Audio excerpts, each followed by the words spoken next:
The First Stone, 25 years on, you gave a lecture at the Sydney Institute or something where you kind of answered some of your critics. Do you remember yes, that vividly. speech? Tell us about kind of, you know, taking this hot issue and then going, I need to speak clearly to this, because you must have been getting pounded from lots of directions too.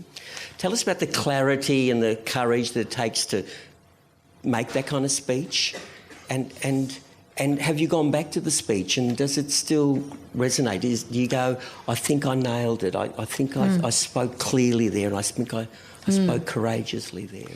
Well, see, the thing was, when that book came out in the, in the mid-90s, it was... you need some water? That's okay, thanks. It was... a tremendous stink was created by that book. Yeah.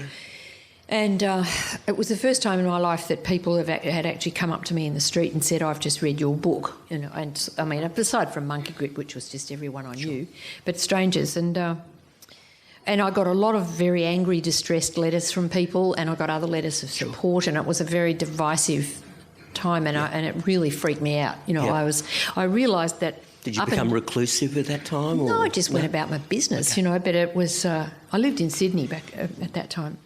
But I realised that up until then I'd been unconsciously doing that thing that Simone de Beauvoir said, I write to be loved. And I realised that's what I'd been doing. And I thought, right, okay, there's a lot of people out there who absolutely do not love me and in fact hate me. And I can either go to water or I can use it. So I thought, it's actually quite bracing to be hated. Was it? Yes. Yeah. And I basically thought, well, there was a lot of insulting things that were being said and horrible articles in the newspaper, and Helen Garner set feminism back by 20 years, and I mean that itself was... And people who refused to even read it because you abandoned the sisterhood. People in universities would write and say, I am not going to read your book, I know what it says, and I'm not going to read it. And I thought, that is so pathetic. But you didn't say that to their face, did you? No, because it was a letter. No. I think I wrote... I do think I answered all the letters. Did you? Yeah. Tell us about that speech. You talk about eros in the speech, and I know this sounds funny, but I thought it was a really powerful speech, and I've not heard you deliver it, but I did read it in a book that I found in an op shop. And I also love the fact that you gave the most wonderful explanation of eros, this kind of thing that kind of comes out of nowhere sometimes and just makes something happen, and teachers sometimes have it in classes when they're teaching, and comedians will have it, and writers will have it, and obviously lovers too.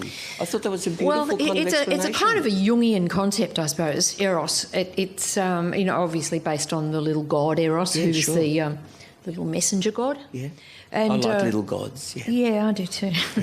But the idea of it is that it's a kind of silvery little spirit that moves between people freely, and can crack open what's closed. Right.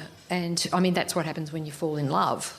That your heart is cracked open by this little erotic thing. And I mean, the whole thing about erotic is it's been...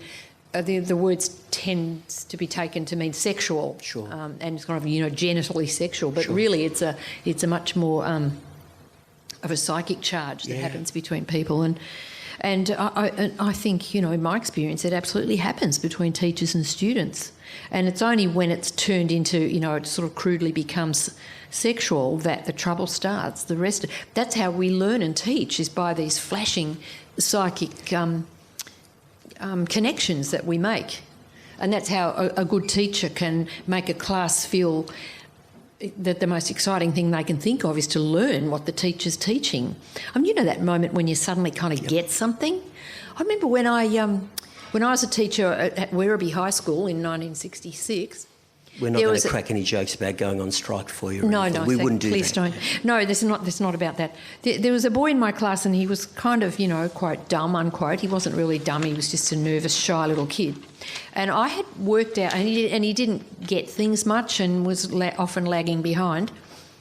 And in this class, I had worked out what I considered to be a very brilliant way of teaching the order of pronouns in French. And so I laboriously explained all this, and then I gave them a little exercise to do, and they were all working away quietly, and suddenly this cry went up from the back of the room, "Hey, I understand this," he said in this voice of complete amazement, and the whole class just burst out with this kind of loving laughter and it was a really, one of the great moments of my teaching life was this kid, not only did he suddenly get it, but he kind of cried out in joy, and all the other kids in the class understood the feeling and responded to it. It was a really beautiful moment. I thought that was a good example of the kind of erotic charge I'm talking about. I've been a teacher all my life, so to hear you say it can happen in a classroom, I thought was a really wonderful thing. Well, if it's not happening in the classroom, then there's something wrong, I reckon.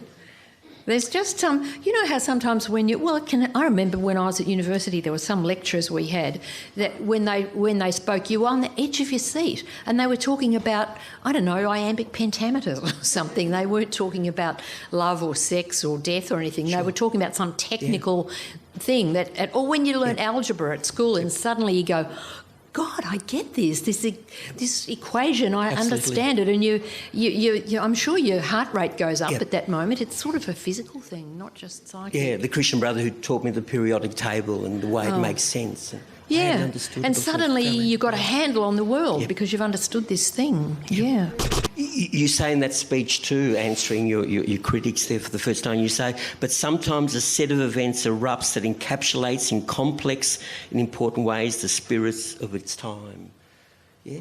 Is that the job of a writer, to go to those moments and to write to them? I know you're into the intimates, but this is... But you might not know that it is one of those moments until you actually start to write about it. Okay. I mean, for example, I spend a lot of time hanging around the courts, and you can walk into just about any courtroom and there'd be something going on there that you could get a book out of or a story. That all these... The courts are places where stories are told in very controlled circumstances, especially in the Supreme Court where you've got a jury and I can't think where I was going with this. You've taught judges too, haven't you? Yeah. One of the things you've been asked to do is actually who are so worried about how precise they need to be and almost they should have been more worried, actually. Stultified by that, aren't they? No, well, what happened is that the Judicial College was running a course of in judgment writing, and they get this really brilliant American guy comes out here, and he's devised a little course. It's a 3-day course, and the judges bring along a judgment they've already delivered, and it gets basically torn apart in the class, like in an ordinary writing workshop. And God, it's so interesting because often they've ingested really terrible pompous habits of old lawyer speak. Yeah. And the whole idea of the course is that that judges should write for everybody. That anybody, the guy who teaches this course says. He says to the judges, now listen, when you come home from work at the end of the day, you walk down the drive and your next door neighbour sticks his head over the fence and says, oh, g'day, Jim, what did you have to pronounce on today? He said, do you say to him, and, he sort of reels off a long sentence in legalese, or do you say to him, oh, this guy, well, his wife went off with someone else and he got in a rage and smashed the car into the fence, and then how do you answer that question?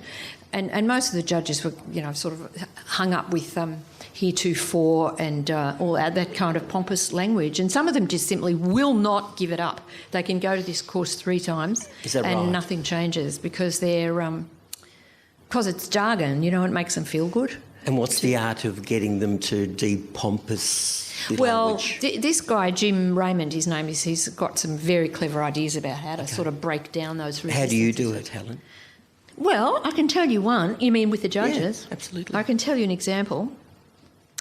When I first was invited to teach this course, they send you all the judgments beforehand and you sit there and you plough through them, and it took me a week to read them. And I thought, I'm about to be exposed as a phony. I do not understand what these judgments are about. I have no idea what they're about. I don't know how I'm going to be useful. And so the first day in the course, there was magistrates do the course too, it's not just Supreme Court, and there was a magistrate from the goldfields from Kalgoorlie, and he had written a judgment that was completely impenetrable and incomprehensible. I had no idea what it was about, like zilch idea. So I sat down, he sat down in front of me, and I said, well, look, I've got a bit of a problem with this judgment. I said, I actually don't know what it's about. And he looked at me as if I was a moron. And he said, what do you mean? And I said, well, could you just tell me what this, just speak to me about this judgment? And he said, yeah, sure. He said, well, it's about, there's a piece of land, right, and it's got some gold in it. And I go, oh, well, I see you haven't mentioned that in here. And he goes, no, well, as if to say, why would I? Because what the story was about was that one company had a licence to mine this gold, but they couldn't use the licence, although something was preventing them from doing it. So another company had approached wanting to take over the licence to mine this land. And so it was a dispute between these two companies. But I said, well, so in other words, it was a story of human conflict. But everything he'd said on this impenetrable thing, none of that was visible. You just could not know that that's what it was about. So I said, well, could you start again and could you just, write down what you just said to me? And that was really hard for him to do because they feel that they have to talk in very lofty kind of polysyllabic language. But, finally I sort of broke him down on this point and he produced a rewrite that was, reasonably comprehensive. At least it mentioned gold and dirt, which would, Was there a bit of the you that goes, that's me at Werribee, that the teacher is still alive and I can still do this sometimes? Yeah? I don't know. I don't know. I don't know. I'm a bit scared of the judges, actually. Are you? Yeah. I mean, I'm they're not. not most of them. Some of them are scary because they're really pompous. Yeah. Helen, what have you been doing the last 3 years or so? The last 7 years, maybe 8 years, I've been trying to write a book about Robert Farquharson. 8 years. Okay. Who drove his kids into the dam down at Winchelsea. Okay. Oh, it's Why finished go now. there? Most mortals would go, oh, dear, that's complex, that's deep, that's getting into realms that are just beyond comprehension, aren't they? But Helen Garner goes there. What makes you do that? Well, I was really curious. I read about it in the paper and I thought, could this be an accident or is it not an accident? Which is obviously the central question. And I went down to Geelong and went to the committal hearing and, I don't know, I walk in... So at that moment you knew, once you started asking yourself those questions, did you know that you were getting ready to kind of take this on? There's a little bell that goes off or an alarm or an alert that goes off and I think, there's probably something in here for me. I'll just go and have a look. Okay. But because he was found guilty at his first trial, he appealed and got a retrial. He was found guilty at the second at the retrial, and he appealed again, and then he tried to go to the High Court. And they wouldn't hear him. So and each stage took about another year.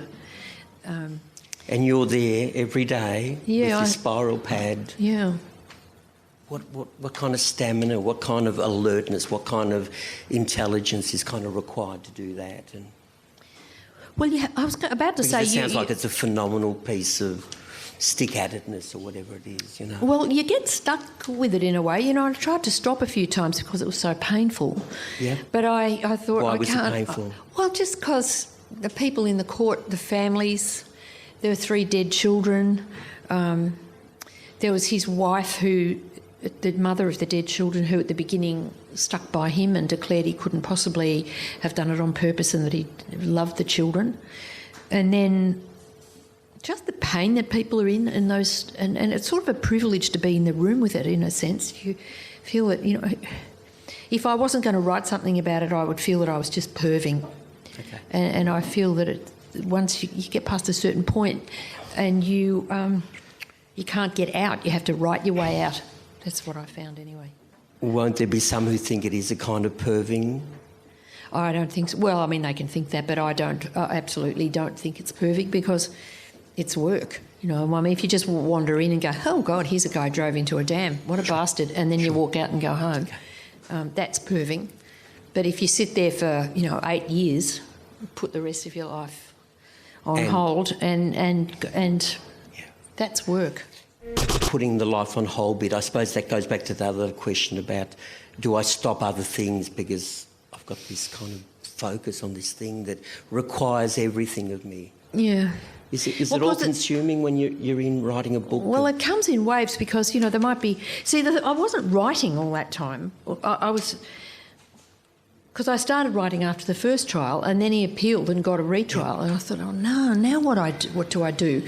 Do I stick with this, or do I give it a miss, or just put it down? But I tried to put it down. I thought, I can't stand the pain any longer. You attempted at that stage, did you? I can't remember. I think it was a bit later. I think it was after I heard that he was going to get a second trial. I thought, oh God, I'm too old and I'm weak and I haven't got the stamina. Yeah, the stamina it takes is unbelievable.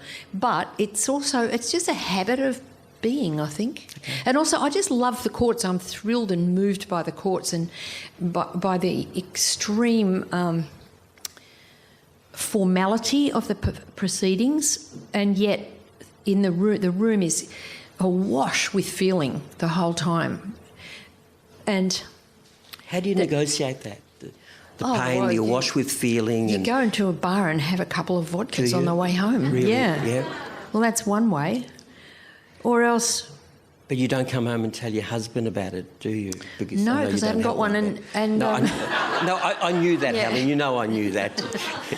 You could always give me a call and we could debrief together. But see, the thing is, in a funny way, when you have a story like that in your mind and your heart for 8 years, you become a bore. I became a Farquharson bore. Did you? And people say, they'd naively say, what are you working on? I'd go, I'm writing this book about, and then an hour later they're going, zzz, and I'm still raving on.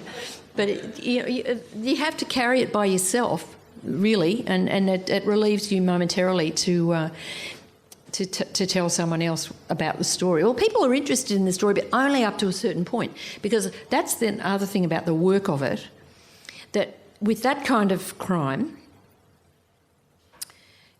a lot of people cannot endure the idea of it, and they don't want to think about it.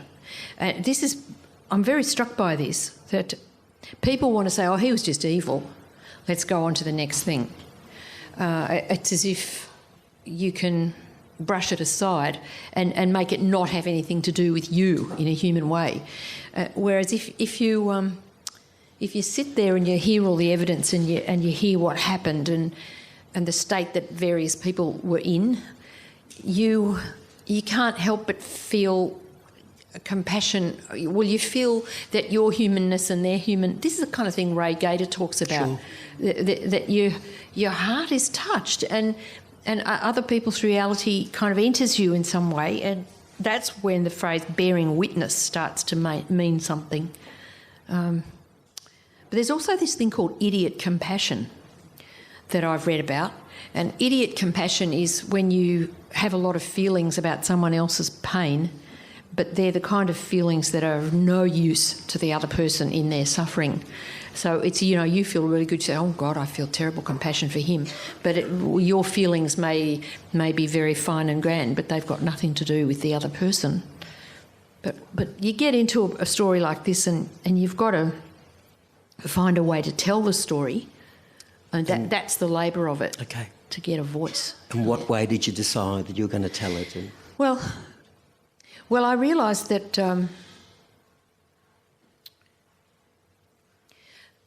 doing non-fiction, you often base your work on interviews, enormous interviews. And in the last 2 non-fiction books I've done, Joe Cinque and The First Stone, I only managed to get interviews from one side of the story. And the other side, when they heard I'd spoken to that side, they'd say, no, bang, the door is closed. If you've spoken to them, you're not going to get to talk to me. And then you have to invent a way of writing around that. There are various technical ways you can write around that problem. But When I got a couple of knockbacks after the first trial, I asked certain people if I could interview them for what I wanted to write, and they said no. And I was flooded with relief. I thought, great, I don't have to go back to that awful state of trying to get people to tell me this story. I thought I'll back off and I'll write about the trials. So the whole thing basically takes place in the court. So it's a court book, and naturally that there were some people that I spoke to, because there's a kind of sociability that happens in a long trial. People come up to you and they say, "Oh, hi, I see you've got a notebook. What are you doing here?" Did they know who you were? Did they go, "You're the Joe Chingwe lady"? Absolutely not. No. And that just as well, because if you go swanning in going, "Hey, I wrote you Chingwe, tell me your story," Sure. it's not going to get you anywhere. Sure. But no, most of the people involved in this story, they were just ordinary country working class people, and they'd probably never heard of me in a fit. And one guy came up to me and said, who was the grandfather of the dead children, said to me, "Oh, hi, what's your name? What are you doing here? Are you a journalist?" And I say, "Well, not exactly." And then I say, and he says, "Oh, what's your name?" And I say, "Helen Garner." And so he goes, "Oh, okay." So he goes home that night and Googles me, and then he comes back with a different look on his face, but not necessarily favourable. But so there were people, outside the county court, there's this fantastic little espresso coffee caravan, and really first-rate espresso you can get there, and everybody goes there. Everybody from the whole world of the law, going from the topmost judges down to the absolutely most grotesque crim from the magistrates' court, is covered in tats. And sorry, I know that all people with tats aren't crims, but my sons have tats. But cops go there. The homicide detectives go there. Everybody goes there, and so there's a kind of people fall into conversation, and you can casually approach someone who in court you wouldn't have the nerve to approach, like, someone from major collision investigation. I just rock up and say, "Hi, my name's Helen, I'm writing a book about this trial." And they go, "Oh, God, aren't you bored shitless?" And I go, No, I'm fascinated," and it goes from there. What's the book called? It's called This House of Grief, and it's coming out in August. So we get to hear about it before anyone else too? I think, you're probably the first. Absolutely. For what it's worth. Really? Is it going to sell well, you reckon? Well, I'd like it. I'd like it if people read it. I think it's good. Yeah. I worked really hard on it. How do you know it's a good book at the end? Or are you forever critical, like, I've never given the perfect lesson yet? Yeah. No, I've never written a perfect book. No, I think it's good because, well, people have told me that who've read it have been moved by it, and also because in order to write it, because there were 2 trials, there was a committal hearing, a trial, an appeal, another trial, another appeal, and an approach to the High Court. So that's 6 procedures. And I realised the technical problem of that is a problem of massive compression. And when I had written about 60,000 words about the first trial before I realised there was going to be another trial, I sent it to this friend of mine who's a lawyer in Washington, D.C. in the United States. And she wrote back and said, "I was actually hoping that it would be a story." And I showed it to one of my sisters and she said it was really boring, and someone else told me they went to sleep. So I thought, but nobody's gone to sleep over this one. You're not pumping it up very well. We're trying to flog a few copies. Hey, I've rewritten it since then. Helen Garner, this is a really dumb question, but what's the first line of the book? Do you know? The first line of the book is, once there was... What is it? I should know it by heart by now. No. We can come back to it later. Yeah, but anyway, it starts like once. Because, I went through a phase where I thought I was having such a miserable time trying to turn it into a book that I thought that I should write it as a song. And I was thinking the kind of song it would be a country and western song, and a real heartbreaking song. And I was thinking about one of those Jimmy Webb songs, or one of those ones like by the time I get to Phoenix, you know, that kind of song. MacArthur Park, yes. Not MacArthur Park. That's the only song of his I can't stand. That's the only one I know. No, but you know, Galveston and all Yeah, those fabulous I know. songs of people in extremis. Yeah.